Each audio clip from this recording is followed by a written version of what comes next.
E aí, pessoal, tudo bem com vocês? Bom, vamos dar continuidade aqui, né, à nossa aula sobre conjuntos numéricos. Na aula passada, só para a gente recapitular o que foi que estudamos, né?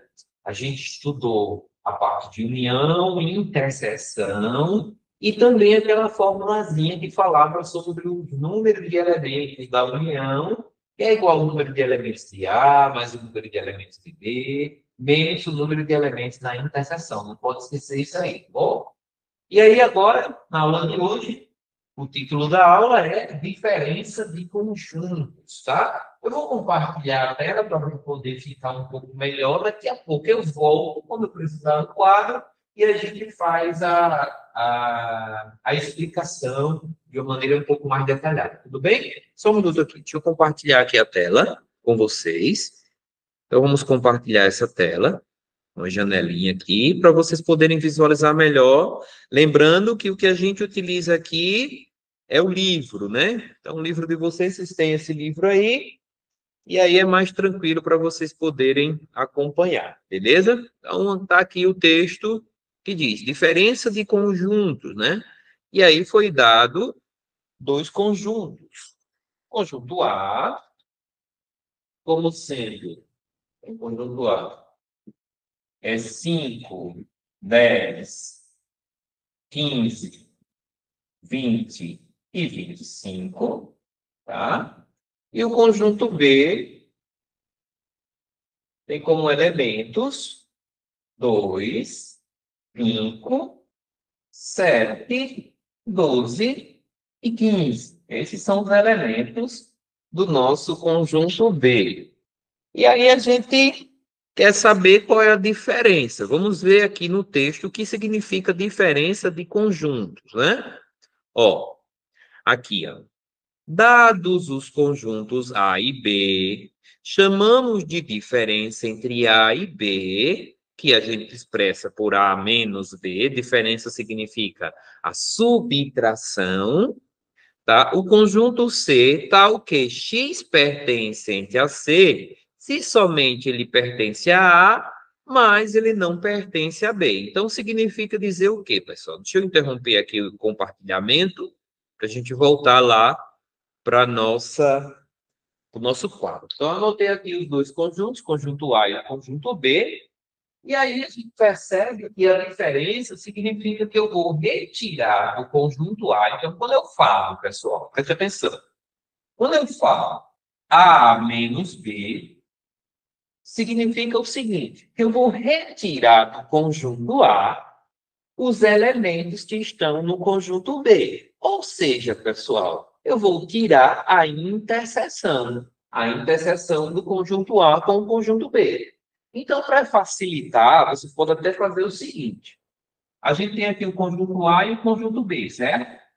Vamos escrever a interseção A e a interseção B da aula passada? Ó, são os elementos que se repetem, né? Então, 5 e o 15. Então, eu vou escrever aqui 5 e 15.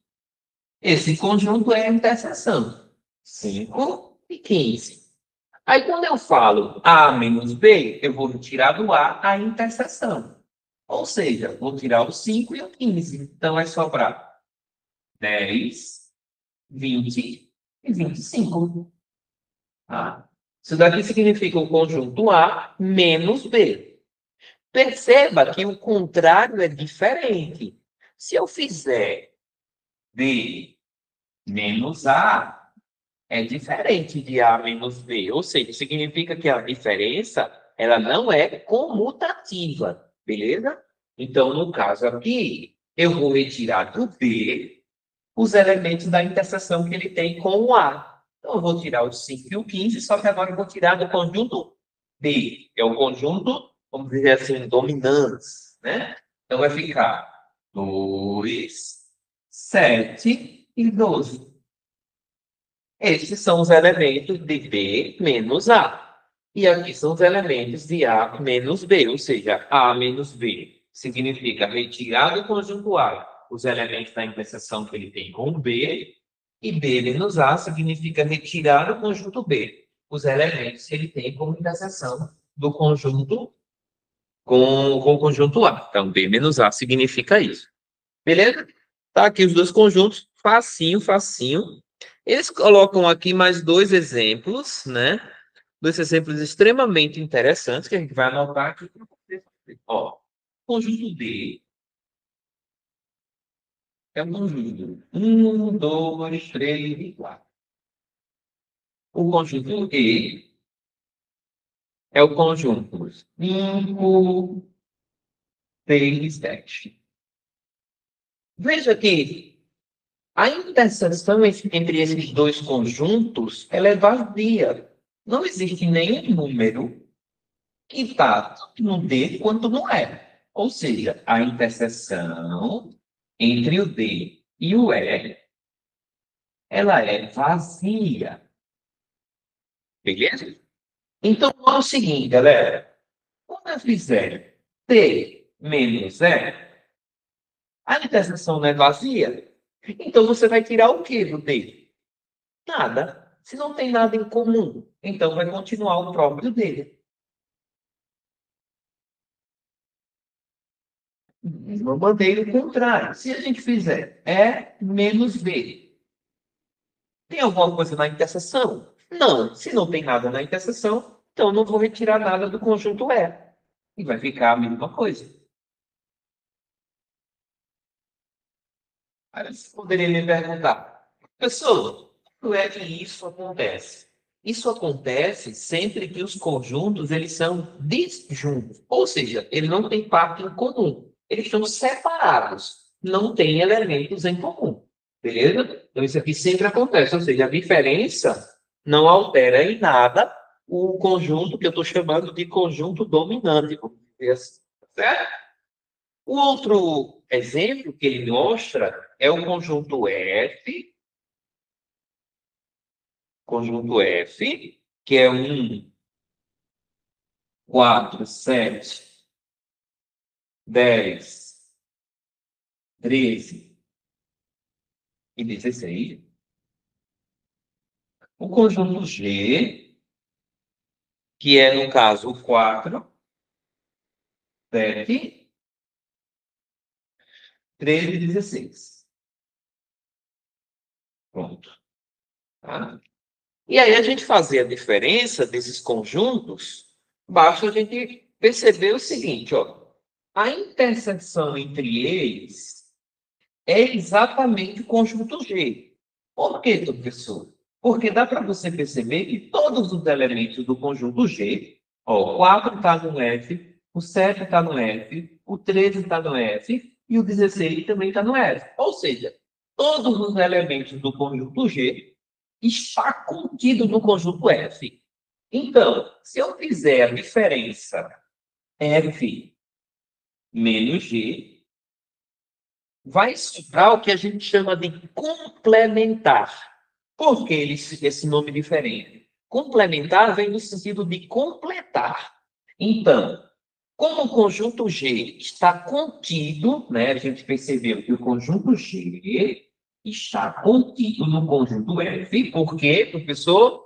Porque todos os elementos do conjunto G estão dentro do conjunto F. Então, o conjunto G está contido no conjunto F. Tá? Quando isso acontece, a diferença é chamada de complementar. Então, a gente subtrai, no caso, F menos G, significa dizer o que falta para o G para que ele fique exatamente igual ao F. F menos G significa isso. O que está faltando no conjunto G para que o conjunto F, para que ele seja igual ao conjunto F? Veja que o que está faltando apenas é o número 1 e o número 10. Então, se o G, se a gente completar o G com o número 1 e com o número 10, a gente tem o G exatamente igual ao F. Então, complementar, que é F menos G, né? Sempre vai ser, complementar sempre vai ser o maior menos o menor, claro, né? Óbvio. Então, eu vou ter 1 como falta, que está faltando no G, e o 10 também está faltando no G. Tanto 1 quanto 10 Quando eu colocar ele no conjunto G, eu estarei completando um conjunto G e ele se tornará igual ao conjunto F. Isso significa complementar. Beleza, pessoal? Se eu fizer o contrário, vai dar um conjunto vazio. Se eu fizer assim, G menos F. Significa o quê? Eu vou tirar do conjunto G tudo que está em F.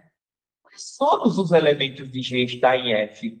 Se todos os elementos de G estão em F, quando eu tirar tudo, não vai sobrar nada. Vai sobrar o conjunto vazio. Tá bom? Então, esses três exemplos, eles ilustram essa situação da diferença entre dois conjuntos. Veja que aqui eu posso até fazer um diagrama para vocês visualizarem melhor. Ó, o conjunto A, conjunto B. A interseção é 5 e 15, e cabe os dois conjuntos, tanto no A quanto no B. E para completar o A, eu coloco 10, o 20 e o 25. 10, 20 e 25, completa o A. E para completar o B, eu coloco 2, 10 e 12. 2, 7, desculpa. 2, 7 e 12. E aí você percebe que o diagrama está perfeito, está de acordo com o que foi descrito. Todos os elementos do A estão aqui, dentro desse círculo, e todos os elementos de B estão aqui, dentro desse círculo. Beleza? Nesse caso aqui, no segundo exemplo, não existem elementos em comum. Então, significa que os diagramas estão separados. Eles não têm interseção. Então, esses dois diagramas, do D e do E, estão separados, não tem parte em comum. Aí, no caso, o D é 1, 2, 3 e 4. Anota aqui 1, 2, 3 e 4. E o conjunto B é 5, 6 e 7. 5, 6 e 7. Separado, não tem elementos em comum. São conjuntos disjuntos que a gente fala. Tá? No caso desse último exemplo, pessoal, a gente tem o quê? Tem um conjunto contido dentro do outro. Então, eu tenho um conjunto F, que é grandão, e dentro dele tem um conjunto G. Tá? Aí o conjunto G é 4. Você coloca primeiro o menor, óbvio. 4, 7, 13 e 16. São os elementos do conjunto G. E para complementar, olha a palavra complementar. Para complementar o F, eu vou colocar o 1 e o 10, que estão fora do G. 1 e 10. Aí eu completei o F. Beleza, pessoal? Então, essa é a parte de diferença entre conjuntos. Né? A gente vai voltar lá, eu vou voltar lá, vou compartilhar novamente, para que vocês tenham uma visualização melhor do livro, e a gente já volta aqui para o quadro daqui a pouquinho, tá bom? Então, deixa eu compartilhar novamente a nossa janelinha aqui que tem o livro, para a gente continuar e ver a página, enfim, né? Percebi que na aula passada isso ficou um pouco difícil de visualizar, mas agora a gente está corrigindo e à medida que o tempo for passando, a gente vai melhorando ainda mais, né? Então, tá aqui os exercícios, ou melhor, os exemplos que a gente respondeu, né? Para a gente se localizar aí a página 17, a página que a gente está. E agora aqui, ó, o que eu falei sobre complementar vem logo em seguida, né? Lembrem-se o seguinte, a gente só pode falar de complementar quando um conjunto está contido no outro, tá bom? A gente não pode falar de complementar quando não está contido, ou seja, quando não tem situação que a gente possa, de certa forma, ter um conjunto contido no outro. Então, aqui está o complementar, certo? E aí, ele deu um exemplo aqui, ó. Conjunto A é 0, 2, 4, 6, 8 e 10. E colocou o conjunto B como sendo 4, 6 e 8. Então, esse conjunto B, a gente percebe que está exatamente dentro do conjunto A, né? Aí eu consigo falar de complementar. Qual é o complementar do conjunto B em relação ao A? Né? Complementar de B em relação a A é exatamente o 0, o 2 e o 10. É o que está faltando no B, né? Para completar e se tornar o A, tá? Então, vamos ver aqui o enunciado e a gente já vai para o quadro fazer os exemplos. Dados os conjuntos A e B, com o B contido em A, tá vendo que aqui é um pré-requisito que o B esteja contido em A, chamamos de complementar de B em relação a A, o conjunto C, tal que C é igual a A menos B. Tá vendo que eu falei aqui? Que é a mesma coisa que a diferença. Quando você faz a diferença, você está fazendo o complementar. Só que a gente usa uma outra indicação. Ou seja, a gente usa o C de complementar e coloca em cima o conjunto que a gente está completando e embaixo em relação a que conjunto a gente está completando. Então, em cima fica o conjunto que a gente está completando e embaixo fica em relação a que conjunto está sendo completado. Vamos voltar para o quadro e eu mostro já isso aqui com vocês nesse exemplo aqui, tá? Então, deixa eu interromper aqui, complementar, e a gente volta lá para o quadro, beleza? Pronto. Estamos aqui já ao vivo. Eu cometi essa parte, já fez. E eu vou anotar o conjunto D, ou o conjunto U, né, que é as vogais, e o conjunto B é apenas a letra E e a letra I. Então, o conjunto U são todas as vogais. E o conjunto D é apenas a letra A e a letra I. Quando a gente fala de complementar, nesse sentido, a gente tem que, significa que a gente quer fazer complementar de D a igual a C. Então, complementar é do conjunto D, que é um conjunto que está contido no maior, né? Então, complementar do conjunto D em relação a 1. Né? Isso daqui é a mesma coisa que 1, né? O número que está no conjunto que está embaixo, menos o conjunto D. É a mesma coisa, significa exatamente a mesma coisa. O que está faltando no D para que ele se torne o U? Está faltando o E, o O e o U. Então, essa é a diferença, né? Ou seja, E, O e U. Se eu colocar isso no conjunto D, o conjunto D vai se tornar o conjunto U, vai ser igual ao conjunto U. Beleza? Então, aqui é a ideia de complementar. Lembrando que eu estou colocando aquilo que está faltando, né? Aquilo que está fora do conjunto dele. E é o conjunto E, o número E, a letra E, a letra O e a letra U. Beleza, pessoal? Então, essa é a ideia de complementar. Muito simples, tranquila, dá para a gente fazer várias brincadeirinhas com essa ideia de complementar, que a gente acaba de apresentar, né? Aí ele está mostrando aqui algumas propriedades, né, que você pode deixar com exemplos numéricos. Você pega um conjunto, aí você pega a união, e depois você faz o complementar dessa união. Você vai perceber que é a mesma coisa que o complementar de cada elemento ou de cada conjunto separadamente. Da mesma maneira, a interseção, tá?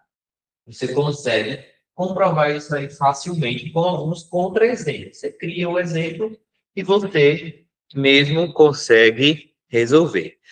A gente está colocando tudo em relação ao conjunto universo, mas poderia ser em relação a um conjunto, né, qualquer. Vamos voltar aqui para o livro e aí amarrar as atividades que vocês precisam fazer referente a essa aula, né? Eu lembro que na aula passada eu deixei como atividade o exercício 19 para vocês fazerem, né? E aí vamos marcar os demais exercícios, tá bom? Deixa eu compartilhar aqui, que fica melhor de vocês visualizarem. Vamos compartilhar aqui a janela, tá bom? A gente compartilha aqui essa janela e a gente já faz a marcação dos exercícios. Fica mais fácil, mais visível, né? Então, pessoal, aqui está o exercício 19 que eu pedi para vocês fazerem, tá? Depois a gente faz uma aula só de exercícios, tá bom, gente?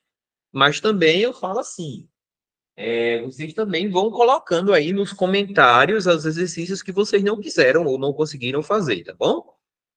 Aí a gente pode utilizar esses comentários de vocês para fazer uma aula. Aqui, pode fazer também esse exercício 20, o 21 também, dá para fazer tranquilo, né? Para você representar através do símbolo União, interseção, esses conjuntos aqui, bem massa, bem legal mesmo esse exercício. Questão 22 também, muito boa. 23, tem os conjuntos aqui, ó, o conjunto X, ele está explícito, ou seja, os elementos você já conhece. O conjunto Y está implícito, significa que você ainda vai descobrir quais são os elementos a partir da propriedade. Aí você expressa ele também antes de responder. Tanto o conjunto Y quanto o conjunto Z, é bom você colocar quais são os elementos antes de responder os exercícios. O exercício 23, na verdade. Tá? Aqui tem também o conjunto, a questão 24, dá para fazer com o que a gente acabou de estudar, né? Ó, pessoal, essa notação aqui, quando tem o Czinho em cima, significa complementar em relação ao conjunto universo, tá? Então, esse Czinho, eu quero saber qual é o complementar do conjunto A em relação ao conjunto universo. Toda vez que coloca que for em relação ao conjunto universo, a gente não precisa colocar naquela notação que eu escrevi no quadro. A gente pode usar essa notação aqui, que significa o complementar desse conjunto A em relação ao conjunto universo, que é o conjunto U, tá bom? Conjunto universo, nesse caso aqui desse exercício, são os números inteiros, né?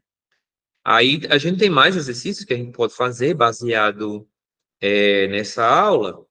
A gente pode também fazer a questão 26 é muito longa e a gente pode até deixar ela de lado um pouquinho, mas é interessante, né? Que é estilo Enem, às vezes cai uma questão dessa no Enem e você não consegue resolver. Então vamos deixar a questão 26 também e a questão 27.